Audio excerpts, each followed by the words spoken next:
The beauty of this is that I can give you money in 2 days, whereas you go to a bank, it'll take you months, if not years, to get money from them. If you ever get it. Yeah. Yeah, exactly, right?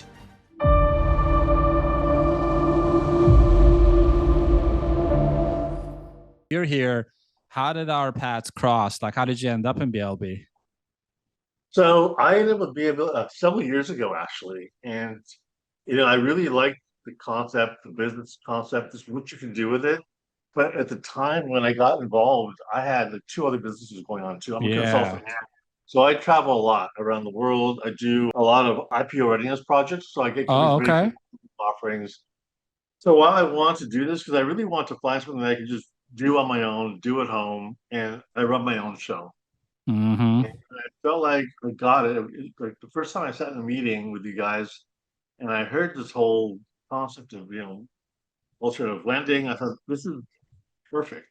It makes sense to me. So I did a couple loans last year when I had the time, uh, Mm-hmm. and I did one recently, actually, just last week. Yeah. It's interesting. I mean, everybody wants money, but I think the name of the game is how do you approach these people? Ah, interesting. That's what I find because they hear a lot. There's so many companies offering, oh, we can get you money in 48 hours and so that, but it's how you approach it.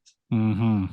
So I look at it as a consulting client. I kind of go in and I assess the situation and I make recommendations, and that's how it all happens. What is your approach to making it work? Obviously, you're funding deals when you spend time on this, right? But you had a lot going on. So you're back and Yeah, well funding now I'm again. focused. Yeah, now I'm back in the game full time, 100%. Okay. That's all I'm going to be doing. So it's just the way it's going to be. Okay. So what is your approach to, I guess, fulfilling that need? Like everyone needs money, right? But Yeah. you're one of the people who actually funds them. Like, how do you approach their demands basically and their desire to get capital? Well, I like to talk more about them and their business and what they're doing, what their vision is. Mm-hmm. And then when I hear, like, I just keep quiet for a while and I let them talk. And they tell me, we bought this restaurant, we bought this, this salon shop, we want to expand. So I said, that's great. Like, tell me more about it. Tell me what you want to do in the future. Like, what's your plans for the future? And Mm. then, so we want to do this. We want to, build out. We want to get the next space next door to us. And so I think to myself, okay, well, how are you going to achieve that? I mean, what are your revenues going to be like? What's your payback going to be like? And a lot of times they can't really answer that. So they actually sure, right? They don't know. They don't know these concepts. Yeah. And so I slowly kind of walk into saying, okay, if you do this, let's say someone gave you $40,000, what would you do with it? And how would you generate revenue out of it? And so they think about that, right? And Mm-hmm. so once they start thinking about it, they get their own ideas. They think, oh, we should do this actually. Maybe we should do this.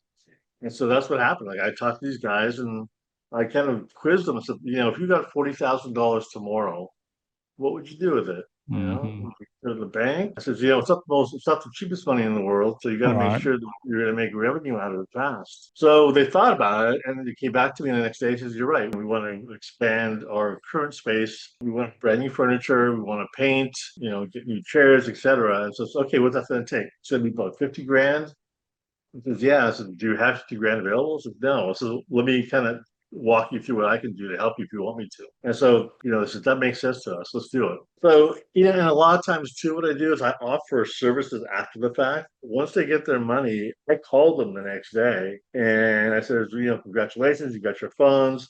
What else I can help you with? Because, my background's pretty vast in finance and accounting, and I'm a CPA by trade. And so I can help you out with the bookkeeping. I can give you suggestions of, taxes, etc. And now when you get their credit fixed, they had kind of weak credit. I mean, the husband had a credit, I think, of 575 and it was lower. So I said, we can get your credit fixed up so we can Yeah. kind of get out of this and get into a line of credit or a term loan, pay off this high interest MCA loan, and then you'll be in better shape. I love that you said a couple of great things there, right? So one, you're becoming like an end-to-end consultant for them, right? Not Right. just the money guy. Oh, I can get you money, then you're on your own. You're also helping them use the money to grow the business, and you're leveraging your expertise because you're an accountant and you help companies Yeah. get ready for IPO and all that stuff. So you understand the dynamics of the business.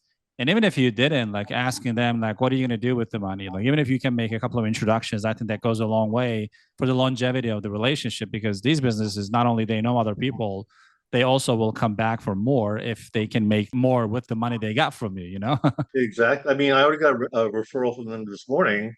I got a guy who has a limo service. He has like five or something, he has seven fleets of seven limos, and he wants to expand. So he makes good money too. Nice. So it was just one of his friends, So hey, I got this guy, he gave me money. I got money in 2 days. We're excited to spend it the right way. And then the limo guy asked him, who is this guy? So I got a call from him this morning. Oh, wow. That's amazing. Because I think on his mind, it kind of makes sense because each limo means a certain amount of revenue for him, right? If he adds two Oh two yeah, more limos, he knows the upside from one of them. So you're just helping them grow the business. I think it sets the right perspective on how to look at this business, right? So if you look at it it as, hey, does. I can sell some money and make more money. Awesome. We all want to make money. That's all right. But if you see, become the resource and help them understand, oh, shoot, I need 50K. Well, I don't have it. I need to get it Right. somehow. And if I do get Exactly. it, that will mean, let's say 250K for me. Then the light bulb goes on and you're the person who gave them that inspiration, the idea and the clarity, basically. I love that approach. Yeah. You'll never run out of customers with that approach. No, no. I'm always like upfront with people in general, right? So, I know this money's expensive, and then Yeah. when they hear the payment plan, they have shell shock. Yeah. So you want to make sure that you kind of warn them ahead of time. Say, look, this money is not cheap money. So when I say I can help you, you need to help yourself too by growing the business and using this money, getting a good return on the money.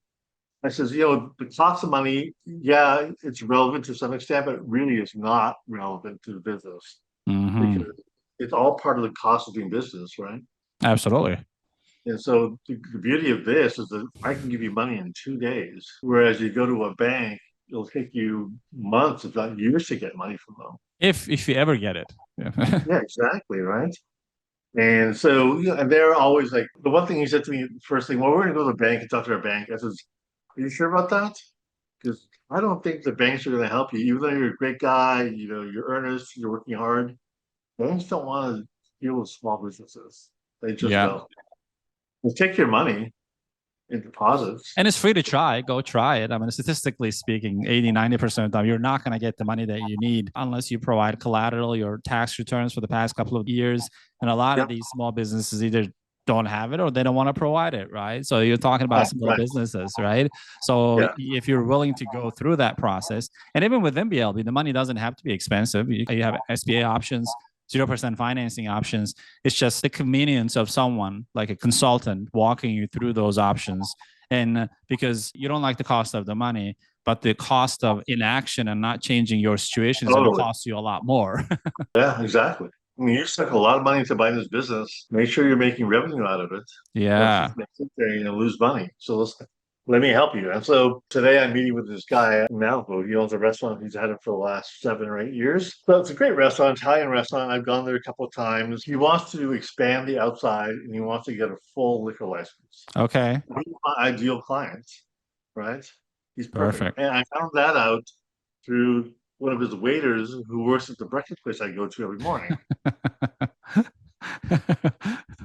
I mean, that's the way it works. I mean, that's the power of referral. That's the power of talking Yes. to people. It's not coincidence. It's not luck. You're just keeping your eyes open and you're becoming that person who attracts those people because you can provide a lot of help. And for restaurants, I don't know if you ever talked to me from that's their specialty, honestly. Business line of Yeah. credit. It can be like a midterm to long term funding option. And then, especially with the business, someone else in the community yesterday made like $18,000 working specifically with restaurants, right? So, because if they want to get a business line of credit from the bank, same process again.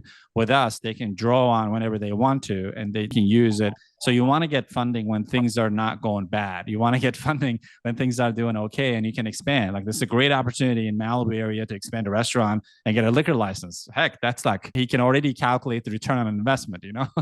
So that's how I do. I mean, I don't do a lot of social media stuff. I find Yeah, that a lot of times you get a lot of tire kickers. sure. And I think for me, I like talking to people, and I think the referral process is a lot better. Okay. What are your thoughts? No, I agree. If you can make the referral marketing work, because in my mind, if you don't have to spend any money on marketing, don't, because Yeah. why would you feed the machine unless your goal is to do volume business? Like if you think that I'm going to get 20 leads today, I'm going to call them, email them, stay on them and grow it that way.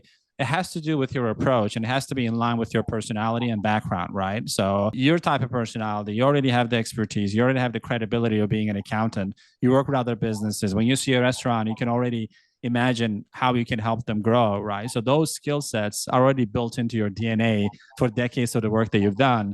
So for Right. you, when they talk to you, they're going to be impressed immediately, right? So for someone like you, I don't really recommend doing ads or anything like that. So you can grow your network similar to how usually accountants grow, right? So you use an accountant, you don't keep swapping accountants every 2 months. You kind of stay with that person for a while unless something goes wrong. This is the same approach. Like we said earlier, it has to match the offer and the personality, right? So sometimes I see people, hey, Oz, I got money. I'm going to throw some money on paid ads. I'm like, okay, so then what's your plan? Well, I guess the leads will flow. I'm like, yeah, but either you're going to have someone who's going to stay on those leads, or you will have to do that yourself. Have you done it before? Do you want to learn how to do it? Oh, I don't know. Because when you don't know what ends up happening, I've seen it so many times. On our next call, they say, hey, man, the ads are going well. I have like 50 leads. I'm like, cool. Did you talk to them? Oh, yeah, I'm planning it next week. Well, those leads are dead already, right? So they're not leads anymore. They're just contacts, right? So you got to have a game plan. It's not about just attracting eyeballs. That's the easiest thing. You can spend like $100 and get like 1,000 people see your ads. Yeah. Then your actions after that needs to be in line with the intention. In your case, like, yeah, you can become the local hero as you just get one restaurant, have it expand, create a case study out of that. That can become your marketing. So when you walk into the next place, here's what I've done for this customer. Here is the change that I caused. And here's how I can help them. Because guess what? When they grow and expand and get their liquor license, they're going to have more complex accounting and you can help them. Yep. That's a great idea. I mean, that's a really good idea, using it as a case study. Yeah. Because then it's easy to see, hey, do you know the place in Malibu? Like that place, I work with them. Do you see that restaurant? I work with them. Then it's only a matter of time this person says, well, I need the same thing. Like look at the change this person made and how much better their business is, type of thing. Growing like that is the healthiest way to grow, because you're not just making front end cash, is growing your portfolio, right? So do you have like 50, 60 customers there? They're just going to have the line of credit. So you get paid every single month as they draw, and they have new needs, and people who work for them, some of them part ways and they open up other businesses. We live in the most entrepreneurial country ever. So people are going to do stuff with their time. So once you become known as that person, then it's a fun business. Like you're not hustling, you're just picking up the phone and helping people.